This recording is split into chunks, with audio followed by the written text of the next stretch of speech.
What is going on, guys? Going live here. And for those of you that are going to be joining us or watching this later, today I'm going to talk about the future plans with the car, talk about how I got my car back and kind of what the process was, how much all that cost, and how the deal with the insurance was. I'll also be talking about the new Corvette C8s that are coming out and about maybe a possible future Z06. So all that will be in today's live. So in the meantime, I'm going to give everybody a couple minutes to kind of join, and then we can start getting the discussion going, talk about, this car stuff, everything that's going on in the world, and just seeing what everyone's next steps are. So looks like we got one person on. So thumbs up to them.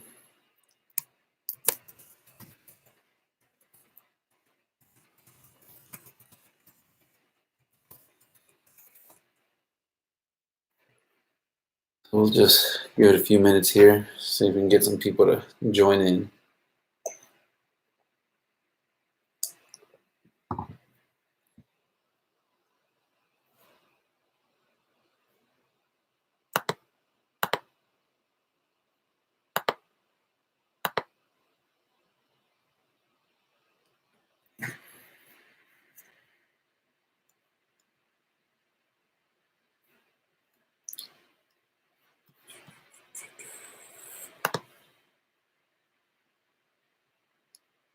Okay, we got some people coming in.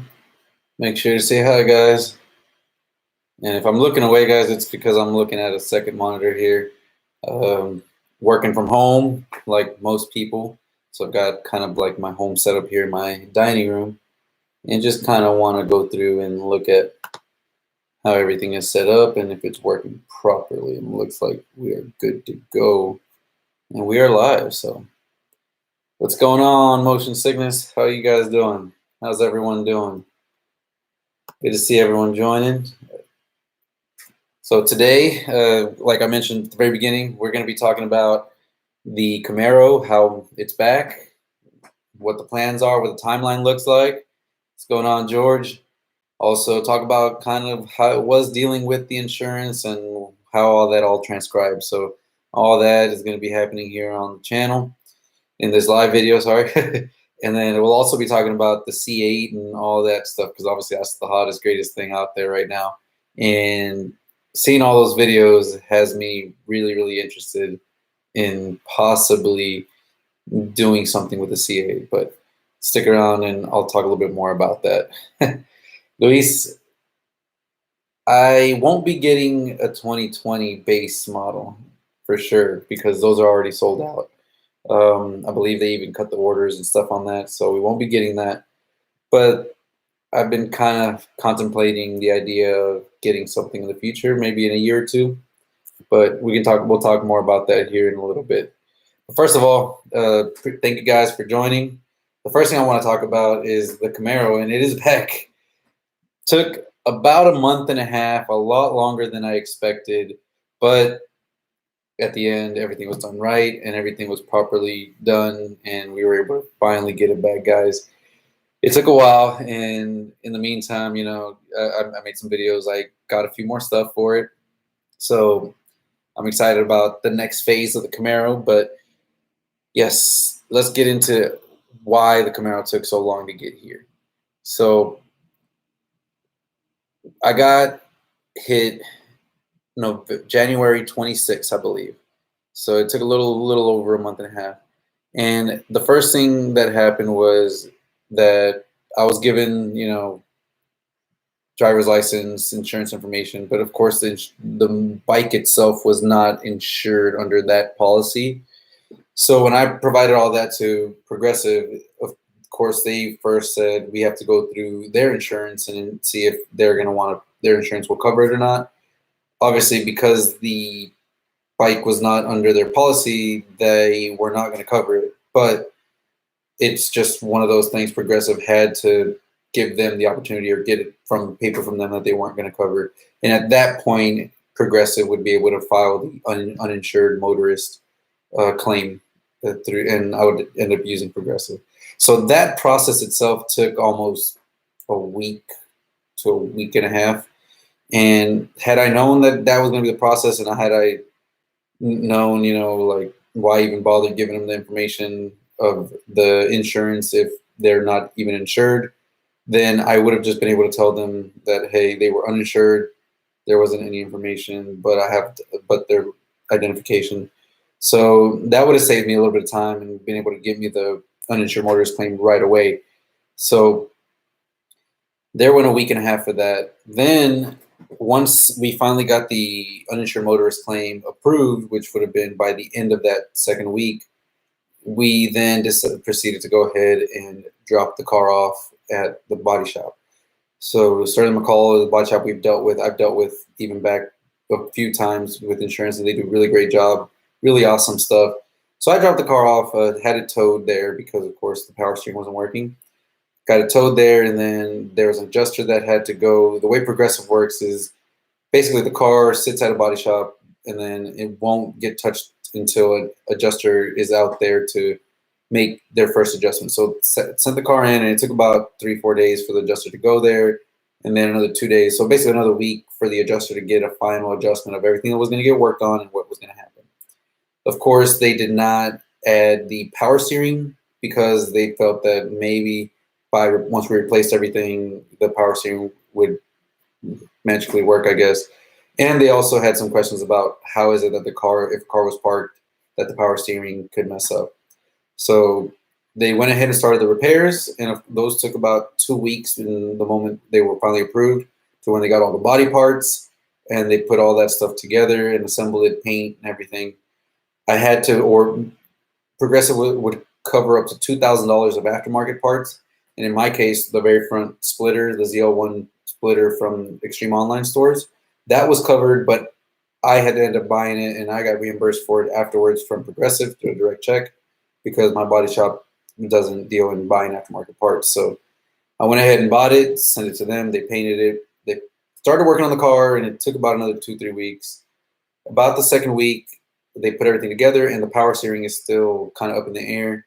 Progressive starts calling me and asking what happened. Have I had issues with it before? Because my car was cammed and had heads and everything was modified. They wanted to see if maybe I had had issues with it before and if this was not related to the crash. Now, of course, I'd never had any issues with the power steering at all until the moment I turned the car on afterwards. And I kind of explained to them the motorcycle hit the car to the side and basically turned my wheels and turned the steering wheel when the car was off. So that impact could have caused that issue. Well, I then went ahead and they told them that, and they said, well, we want to verify. We want to see if maybe we can get a date code on when this power steering code came up, because there was a check engine code for the power steering, and we want to take it to a dealership. So they had to tow it to a dealership and get the dealership to inspect it, and that all took a few more days after that. The dealership then explained, and it's something that I didn't know and might be important and for a few people to know, is that the electric power steering on the new vehicle, especially GM, is very sensitive to voltage changes. So if you've got like a weak battery or a battery a cam in this case, that fluctuates and doesn't idle well, maybe the RPMs drop and come back up. If you've got a fluctuating voltage, the power steering will actually turn off on you, even while you're driving or idling. It'll come off, and then as soon as the voltage kind of comes back up above a certain threshold, the power steering will come back on. But apparently, if it happens multiple times within a short window, a short time period, let's say you're idling and it's turning off, turning back on, turning off, turning back on, then eventually the power steering electronic module will shut off and lock itself out. And the dealership that we took it to apparently had experienced that already once. And so they told the insurance that, and the insurance was like, well, have you had any issues? And I was like, no, I've never, even when I've had the car cammed for about a month and driven it back and forth, never had that issue. So get back to the dealership. I explained to them again, the same thing I explained to the Progressive, what happened. And their tech is like, oh, yeah, no, definitely. If the wheels were turned while the car was off, then the power steering moved, that will cause it to lock out. So after about another week and a half of going back and forth, finally the insurance said, okay, we'll do the replacement. and then it was a matter of, okay, do we have the dealership do the replacement, or do we buy the parts and have Sterling McCall do the replacement? They opted for the dealership to do the replacement so that I could have a lifetime warranty on the part or whatever. And so it had to get done at the dealership. That took a few days, and then get sent back for final adjustments and lining up. So all of that took a month and a half, guys. But I finally got the car back, and everything was fixed. Everything was covered. And the total bill for repairs on the Camaro was $9,038. So $9,000 to repair the front bumper, the radiator, between labor, paint, and parts, including the steering shaft or steering rack, because they had to replace the whole steering rack. So it was quite a bit, guys. But anyways, I'm glad the car's back, and now we can get into doing what we love, and that is modding the car and going fast. So with that being said, let's get on to what the future plans are and what the next steps are for the Camaro. Because if you guys haven't seen my previous videos, I do have a full nitrous kit with dedicated fuel system for the nitrous, everything set up and ready to install. Yeah, George, it's expensive. I believe the headlight alone was about $2,000 or something like that. It was an expensive repair for sure, and that was just body work and the radiator and just labor back and forth. But that's what it is. So with the Camaro, guys, we've got the car as it sits.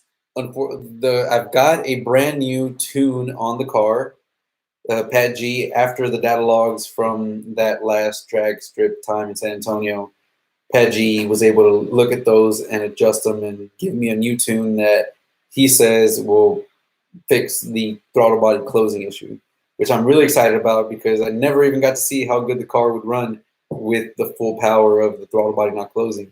So we've got the new tune that's ready.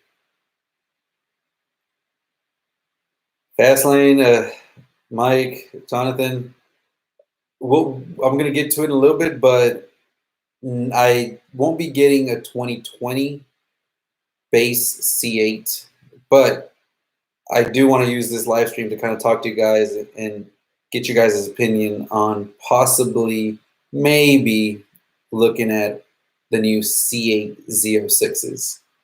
Those are still a ways out, not even announced, but if I want to be one of the first ones to get one, I got to start getting on lists like now. So that's something we'll talk about in the future. Right now, let's go ahead and kind of keep going with the Camaro. Now we've got the tune ready, and all we need is a track day. And with the way things are right now and the state of the world, I don't know if we're going to be able to get that anytime soon, which is unfortunate. So for my live stream, I'm actually just using the webcam on my MacBook. So that's why when I have like my phone or something, I gotta kind of, it'll show it reverse, but yes, I'm using my MacBook's webcam. So with the way that everything is, and I hope everyone watching is safe and you know, everyone's doing well. Make sure to protect yourselves. But with all the stuff that's going on, Robert, how's it going, man? Yeah, that's what I want to talk about, because obviously I've talked about it as well. We've also got the Dodge Charger Hellcat Red Eye, which may or may not be an all-wheel drive model as well. So it's a lot of things up in the air and choices, but we'll talk a little bit more about that for sure. Now, once we can get back to the track, guys, we should be able to see what the car will run NA. And the way it's looking with large venues and stuff closing and for the safety of others and everything, we probably will have the nitrous kit installed on the car, ready to go by the time we make it back out to the track. Because the nitrous kit is going to be installed here in the next couple weeks. I plan on putting it all together and getting all that set up, doing the timing box and all that. And then we can go to the track and do an NA run and then a nitrous run on the same night and kind of show what the differences are between NA and adding some nitrous. So that is probably going to come up here in a couple weeks. In the meantime, there is a video coming out tomorrow. I did try to get a few other little bits and pieces, and one of them is a throttle body adapter, which doesn't seem like a lot, but you guys will see in the video, it should help the car breathe a lot better and have airflow be a lot smoother. So that's coming up here tomorrow, hopefully. But I've also got a lot of visual stuff. I'm going to be blacking out all the chrome, blacking out with black chrome the tips, and also installing the new spoiler in the rear, which is actually getting painted right now. So hopefully that I can get that tomorrow or sometime this weekend, and I can get you guys a video of the new anvil notched spoiler for the 6th gens, which I think Lethal Garage has it on his, but he's got the carbon fiber version. I got the fiberglass and painted it gloss black. So that's coming up, and then hopefully once we can get the nitrous installed, I'll have all the videos of installing the nitrous, all the wiring, everything. I'm gonna try to be as detailed as I can for people, and so they can be able to do their own setup as well. It's going to be very in-depth install because of all the stuff that I've got to make this kit work, but hopefully it all works out really well and we can get everything working properly. We'll definitely be doing some test hits and all that. So I'm really, really excited about everything that's coming up in the channel. Now we've also got, I'm going to try to be getting my own mother bottle for nitrous so that I don't have to be going and looking for nitrous. I can just have a good stash here at the house. So that's pretty cool. I'll kind of go through. I know Kyle from Goat Rope Garage gave us a video of how to set all that up and how to use it, which is awesome. Thanks to him. If you guys haven't checked out his channel, go check it out. Does a lot of awesome stuff and teaches you all about tuning and working with cars, both stock ECU or aftermarket ECU. Great guy. So gonna get all that. So I'm sure I'll be documenting all that through video. But man, it's a lot of stuff going on, and we do have a few runs. I know there's been a few people that have hit me up, and I'm gonna try to see if we can motion sickness. So on my street tire setup, on my street wheels, my 1LE replica wheels, I'm just using the stock Goodyears that would come on like a ZL1.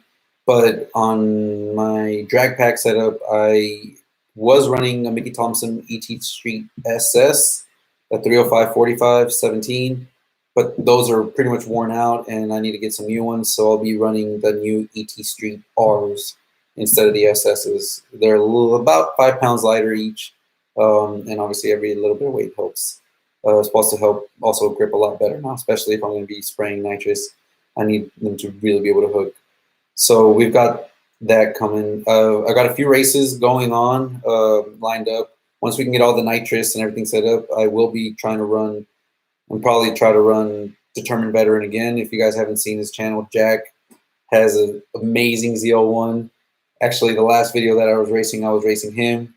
And he went ahead and did a full round of mods, ported blower, smaller pulley, methanol injection. I mean, the works. So hopefully his round of mods, I can get my nitrous set up so that we can kind of stay even. But we'll see. It'll be interesting to see what nitrous versus bolt-on, full bolt-on, and ported blower and all that can do and how they stack up. So that'll be interesting. I've also believe there's another guy, Strictly Street from Austin. He's got a bolt-on car head. I think he's just stock heads, but he's got the Holly high ram, and so he was around in 2K. And unfortunately for 2K, the car was not ready in time, so I wasn't able to go out for 2K and get you guys awesome footage and get some runs in to see how the car was doing.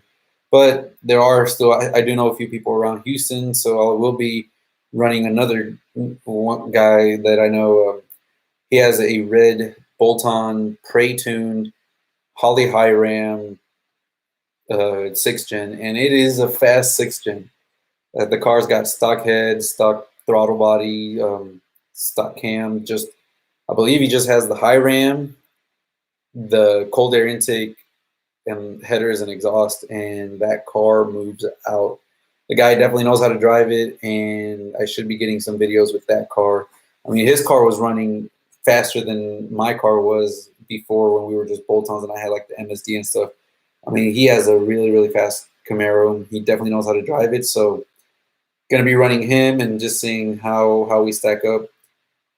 In theory, I should be able to win because my car's got the heads and the cam, and he's still on stock head, stock cam, even though he has a Holly high ram. But he's got the 8-speed that's also tuned really, really well by Prey and my 10-speed.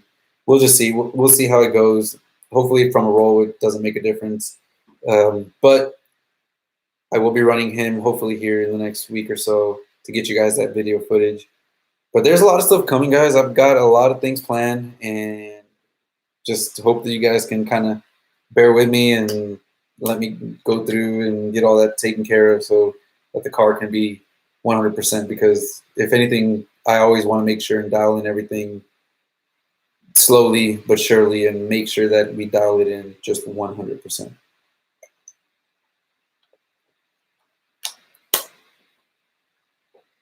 Fernando, so personally, I would go with the Rotofab. The Rotofab intake has a much larger air filter and bigger in diameter intake tube. And that's really the name of the game. You want to be able to have the largest opening to be able to flow the air into your Camaro. Rotofab seems to be the go-to. Everyone that's running the really, really fast times, they are using Rotofab intakes and having really great results with them. But you're welcome. But anyways, guys, that's kind of the future plans for the Camaro. I can't wait to show you guys all the videos and to feel just what the nitrous, how the nitrous is going to hit, because it's going to be amazing. There is something, once we do the nitrous, there's another thing that later on I'm going to try to maybe upgrade. I'm not sure yet. We're going to see how I can do it. But I really, really wanted to try out a different nitrous controller that was a little more advanced, but it was a little way too costly, almost 3 times more expensive than the controller I use, which is going to be great and can do all the things that I needed to do on my basis. But we'll definitely talk more about that in the future. But anyways, guys, let's get on to the C8s. And man, I don't know, guys, if you guys have seen the videos of the C8s, they are sick. Those cars are doing really good. And there's already a lot of them at the track, a lot of people with high miles on them, driving them. And there was one here at Texas 2K, which I believe ran a 12.1 or 12.2 before breaking an axle with nitrous. Now everyone's like, whoa, what's going on? You know, nitrous doesn't work. Personally, guys, I think I'm not sure, and I don't have the facts, but I would venture to say that that car was probably not at the 500-mile mark yet, and the car itself was on the break-in tune per se. The way that GM set up the Corvettes, the first 500 miles, you do have reduced torque in first and second gear, along with, I think, a little bit of timing gets pulled. You can rev it out. Like, it's got the rev dash shows it with red line at like 4,500, but you can pass it. It's just like a visual for you. There's nothing says that you can't get, like, the car will let you rev out to 6,500. So people are thinking that these cars are maxed out already, full potential, even with that display showing that. And that's not the case. They're actually limiting the torque and all that. So you can imagine if you have the limited torque or reduced torque, you're going to run a slower time. And that's what happened with this car at Texas 2K, I believe. It probably ran a 12.1, 12.2 because it wasn't broken in past the 500-mile mark yet. And why I say that is because there's a couple other cars that have gone to the track as well, some with nitrous also, and have been able to run mid 11s easily, bone stock, like 11.6, 11.7, bone stock at about a 122, 123 mile an hour, without even without a drag pack or anything. And so that's why I think that one broke, because it had limited torque, and when they hit the nitrous, the computer did not know what to do with all that extra power, and it just snapped. So that is why I think that one broke. There's one by Carlisle Racing, an orange one that they put a full front skinnies, drag pack in the back. It had the big high wing, and that car ran, I believe it was an 11.1 at 126 on just motor only. And obviously they had really good weather. You see the guys in the video, they're wearing jackets, so it's a lot colder. The D8 was probably really, really like negative or something like that. So really good weather. The car was able to do pretty much almost 11 flat bone stock just on drag pack, which is insane. That is really good for the cars, guys. Then they decided to hit it with a 50 shot, and it went 10.6 at 130, I believe. 1065 at 130. And that time slip, guys, the 1065 at 130 time slip looked pretty much identical to my time slip of when I ran a 10.9 at 130, which led me to believe, I was like, man, with throttle body staying open, my car with the heads and cams should be at least a 10.6, 10.5, if not a 10.5, because it still trapped 130 with the throttle body closed and had pretty much the same, a 3/10 slower ET. So there was something off with that, right? So I was like, man, if the car would have had the throttle body open and maybe giving me an extra 2 mile an hour, my Camaro would have ran maybe a 10.4, 10.5 at whenever it ran that 10.9 the last time I was at the track. So I'm really excited about that. But other than that, the car itself, my car had heads, cam, full bolt-on, everything, and that's what it took to run in the 10s. The Corvette, literally just a 50 shot of nitrous. And for those of you guys that are not familiar with nitrous, you can spray a wet shot of nitrous, which is basically nitrous and fuel at the same time with the jets measured out. You can spray a 50 shot without pulling any timing whatsoever. You don't need to pull any timing. You don't need to, adjust anything on the tune. You can literally spray a 50 shot as much as you want without having to adjust anything on the tune. So throw a 50 shot nitrous kit and you've got yourself a mid 10-second car, a 130 mile per hour trap speed car. That's awesome. That is insane. So seeing all that, guys, got me super excited about it. But then I realized these things are sold out. And even 2021 orders, you can't put them in yet. I'm sure there's people that are going to want to be putting in orders. And so I started watching a few videos. I saw the street speed video, and I saw the one where he talked about, hey, if you want the Z06, you need to get on the list like now. And I was like, man, if the base Stingray model is running and doing the things that it's doing, just imagine what the Z06 will be. Yep, that's what that was my thought. The Z06 would be insane. Not only will it look better, because they always look better. They've always had the more bigger proportions, more aggressive styling, but it's going to perform a lot better too. So then I started doing some research and looking around and seeing kind of what the rumors were on the Z06. And it turns out that they're going to be trying, the Z06 is more likely going to have a very similar engine to the C8R race car, which is rumored to be a 5.5 liter dual overhead, high revving V8, basically a kind of like a Coyote or like a GT500 engine, but GM's version of it with the dual overhead cams. And that is going to be a beast of a car. It's going to sound way different than anything else. It's going to sound exotic, I guess. And if I'm not mistaken, what the rumors that I've seen is that this car should be making about 620 to 670 horsepower in NA trim form. And it will be an NA car. It won't be boosted. It won't be twin turbos or anything like that. I believe that's going to be reserved for the ZR1 in higher spec Corvettes, but the Z06 will be an NA car. That would be sick, because then you could do, hey, what's going on, Jack? How's it going, man? How's everything down in San Antonio? A naturally aspirated 600 plus horsepower dual overhead cam, high rev V8. We can do something like what Jack is doing with his car, the GT350, and throw some turbos in there and be making ridiculous power. Now, I'm sure it's going to be a lot more expensive than the base Stingray, but if the previous generations are anything to be kind of go-bys, the Z06 was about $10,000 to $15,000 more than a similar Stingray. So I would imagine those Z06s to start around $75K, give or take, and then move their way up from there depending with options.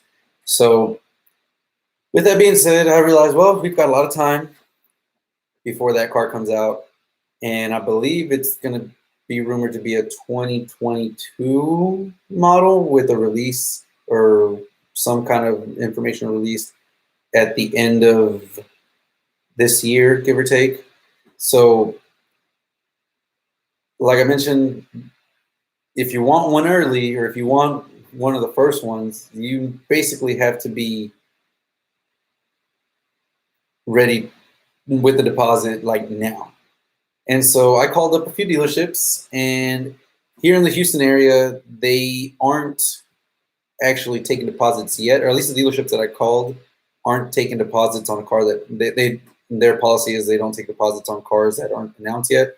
But every one of their sales guys obviously has their own little list of people that they're going to be calling when they do announce it. And obviously, those kinds of dealerships are probably not the ones that you're going to want to go with, just because you can't guarantee that you're going to be on the list and be one of the first ones on the list. So Robert, yes, I did check out his channel, and that is where I got the information to go ahead and call up to the Whitmoyer Auto Group up in Pennsylvania, where he gets his Corvettes from. And I called him up and I asked him, hey, do you guys are you guys taking reservations? Are you guys taking deposits on the new Z06? And they went ahead and said that, yeah, yes, we are. I asked them how many they had in their list, and they mentioned they only had about 9 people, give or take, on the list. So instantly, I went ahead and I placed my $1,000 fully refundable deposit on this Z06 Corvette. So I am number 10 on the list at the Whitmoyer Auto Group dealership, Chevy dealership, for the Z06 Corvette, guys. So granted, now that doesn't, obviously there's a lot of things can happen between now and then, but the first step is you need to be on this list, and you need to be one of the early ones. Because if not, I mean, obviously, if you wait till that car gets announced to try to get on a list, it's going to be too late, and you won't be able to get one pretty early on. And so, or you might wait months on it before you get it. And so I wanted to be one of the first ones. Obviously, with YouTube, trying to be one of the first ones is always great. I doubt I'll be the very first one, but if I can be one of the first waves within the first week or 2 weeks of deliveries, then that really would help me out. So I am excited. I'm number 10, and hopefully, if everything goes well and the car's pricing is right around a good point, Jack, like you mentioned, I think you're right. I think a really well optioned out Z06 with the right options will be around 100, maybe a little between 100 to 110,000. But I think the base price of a Z06 will start around 75 to 80. I don't think it'll be over that, just because of kind of looking at the history of how the pricing has been from the base model, the base Stingrays to the Z06s in the previous generations. So if the pricing's right and I can get one in between the 80 to probably like the low 90s to high 80s range, then it's definitely going to be a good car, and it's going to be a great car. I can't wait to see more information and details on it. Yes, exactly, Jack. Very much so. Very much so. So I'm excited. Again, like I said, it's just a reservation. It's fully refundable. I figured I got nothing to, I mean, it's got nothing to lose. If I don't like the car or if something happens, then I can just pull out of my reservation and my spot in line, basically. But I doubt that's going to happen. I'm really, really excited. I can't wait for more details to come out about the car and start really seeing kind of what I'm waiting in line for what I'm going to be waiting in line for probably about a year and a half or so. I believe, like I mentioned, these cars are going to be announced probably late this year, early next year. I'm thinking maybe like January of next year is when they'll be announced, and then they'll go through the 2021 and there'll actually be 2022 model year cars that'll be delivered late 2021. So I'm very excited, and hopefully things will go. Jack, that's gonna just depend on pricing and where we're at between here and then. I would love to be able to keep both of them, and if things go right, if I do the right things and I place things in order, I might be able to keep both of them. So we'll see how it goes. I've got a long time to think about how we're going to move around and do things, but at least I'm giving myself a shot to be able to get one of these. I was amazed at just seeing how the response was for these Stingrays, and actually, guys, if you're looking for a Stingray for 2021, yeah, Jack, I hear you. Luckily, I'm hopefully within the next 2 years, I've built out the Camaro to where it's going to be at for like maxed out, and that build can be done, and we can have that sitting by or doing something with it, and then we can start on something like the Z06. But one thing I wanted to also point out, guys, like for the Stingrays, if you want a 2021 model, which you cannot order yet, I believe GM will be opening that up for orders at the end of May. Whitmore Auto Group already has about 30 people in line with deposits reserved to place an order on the Stingray. Think about that, guys. There's already a list to get the base model for 2021 model year.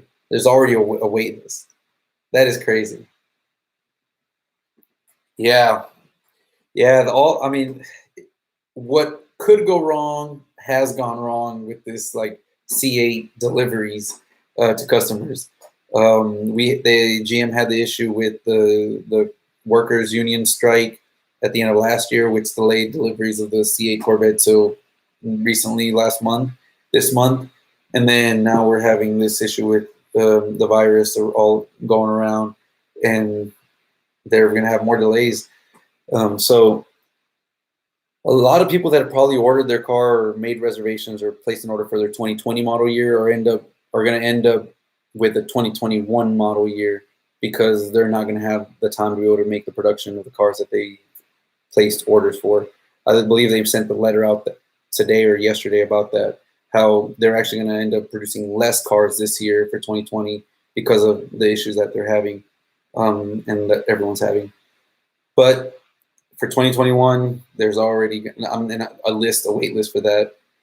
And of course, obviously, we don't know when the Z06 is going to come. So, and not really much talk about it. I mean, there people have talked about it here or there, but there's really not that much people like info or people like bringing up the rumor mill or like bringing up a hype on it just yet, just because I think right now everyone's focused on the Stingray, which is why if any guys or someone, somebody that would want a Z06, let them know to go ahead and start calling their dealerships and get one of the very first ones or getting a reservation now, because if not, they won't be able to get one, or they'll have to wait quite a bit.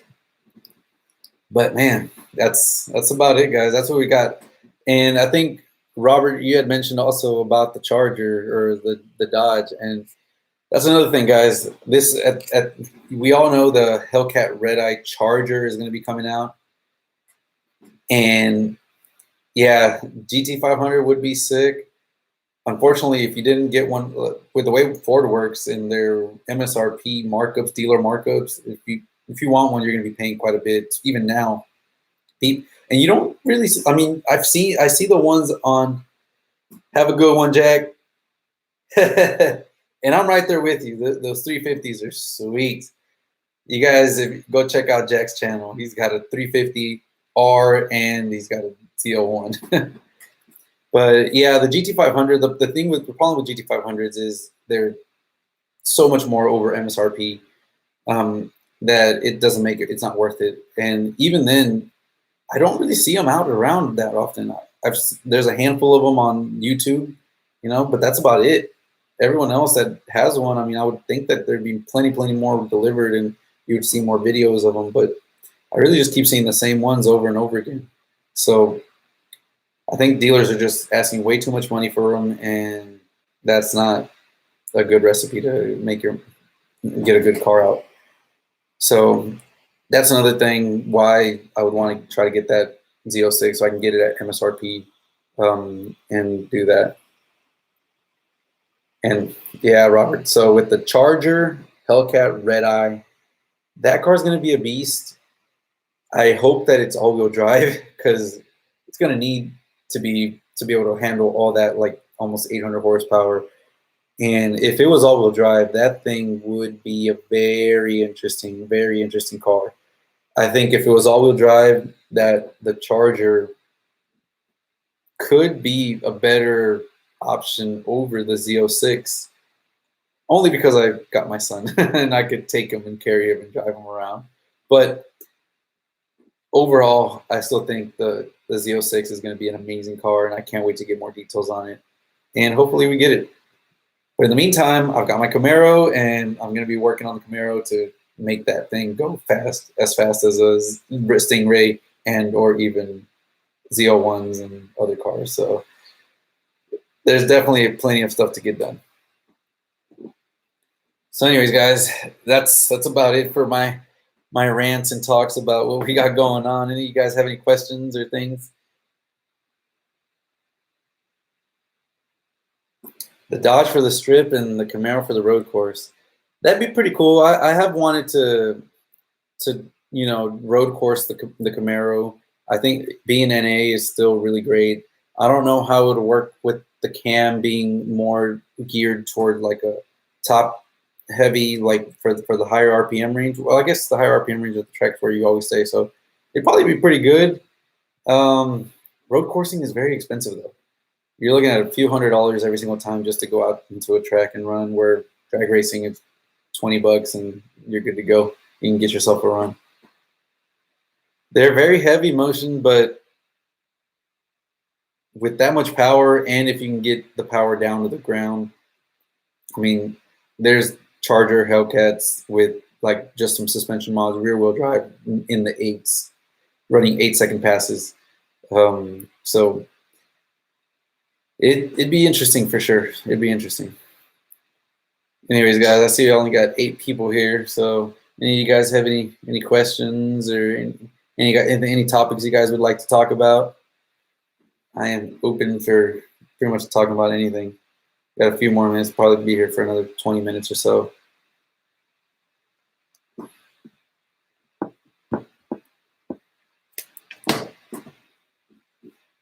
So let me try to get a little discussion. What are you guys doing with regards to this whole world situation? Have they told you guys to stay home, or how is it in your guys' area?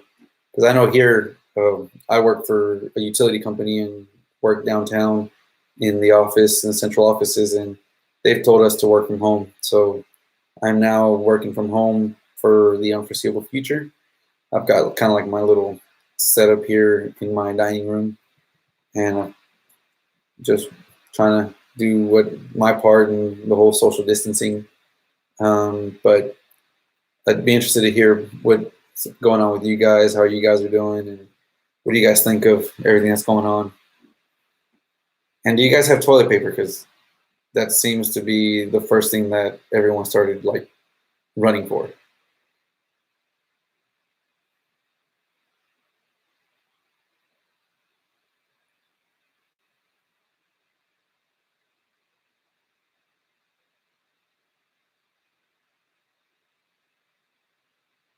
All right.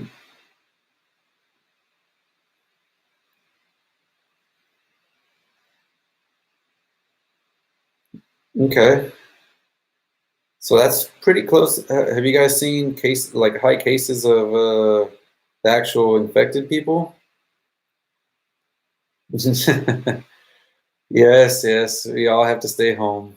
We definitely have to stay home. And I mean, Idaho being so close to Washington, have you guys seen anything like high cases?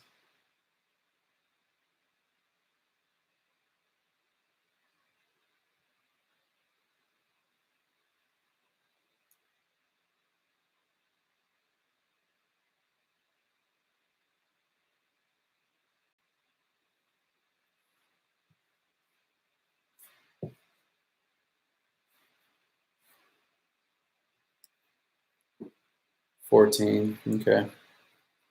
Yeah, here in Houston, bigger city, metropolitan, I believe we're up to about 62 cases.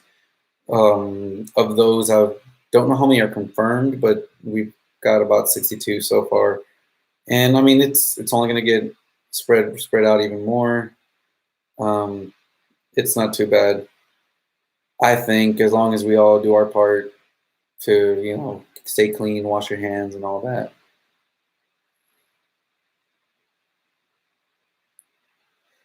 J Trail, you know, once they get the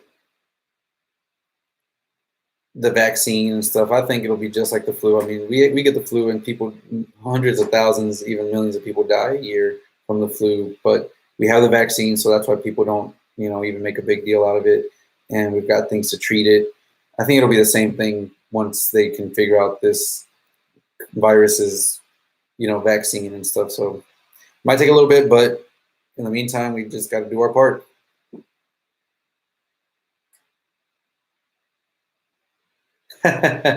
Robert, yeah, I've noticed it here too. Traffic is definitely a lot less. We really Everyone is kind of staying home for the most part. I mean, obviously, there's people that cannot stay home and they have to go to work, but those people are going to be doing their part. What's your opinion on connecting 2 3 outlet wall adapters off of one wall output, or 2 power strips off of 2 wall outlets? It depends on what you're gonna. Are you gonna fully plug everything into it, Omar? Are you gonna plug in, like, you're gonna have all three? So if you plug two of them into one, then you're basically left with five plugs, right? Because you're gonna use up one for the second one.